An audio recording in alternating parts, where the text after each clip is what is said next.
नवापूर तालुक्यामध्ये मुसळधार पावसामुळे पुलावर पुराचं पाणी आलेलं आहे। वागदे गावालगत गुजरात आणि महाराष्ट्र राज्याला जोडणाऱ्या मुख्य पुलावर पुराचं पाणी आलं। मुख्य रस्त्यावर भले मोठे खड्डे पडलेले आहेत। पाण्यामुळे हे खड्डे दिसत नसल्याने मार्ग जीवघेणा ठरतो।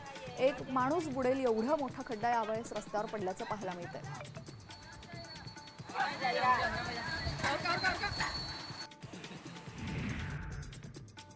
अनेक वर्षांपासून काम सुरू असलेल्या धुळे सुरत राष्ट्रीय महामार्गाला कोंडाईबारी घाटामध्ये भगदाड पडलेले। कोंडाईबारी घाटातील पुलावर हे भगदाड पडलं असून पुलावरील एका बाजूची वाहतूक बंद करून घाटातील दुसऱ्या पुलावरनं दोन्ही बाजूची वाहतूक सुरू करण्यात आली।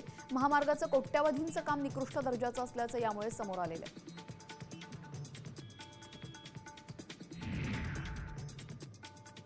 वाढीव वीज बिलाने त्रस्त नागरिकांसह ठाकरे सेनेने धुळे वीज वितरण कार्यालयाबाहेर आंदोलन केलं।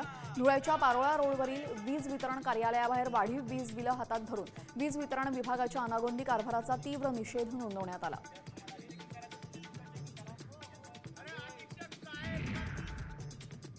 धुळ्यातील आग्रा रोड परिसरामध्ये अतिक्रमण हटवण्याला सुरुवात झालेली आहे। वाहतूक कोंडी आणि नागरिकांना भेडसावणाऱ्या समस्या लक्षात घेता ही कारवाई करण्यात आली। दरम्यान अतिक्रमण हटाव मोहिमेला पोलीस बंदोबस्तामध्ये सुरुवात करण्यात आलेली आहे।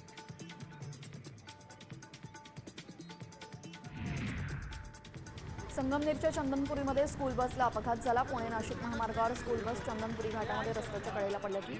स्थानिक आणि पोलिसांनी तातडीने घटनास्थळी धाव घेत जखमी विद्यार्थ्यांना जवळच्या रुग्णालयात उपचारासाठी दाखल केलं।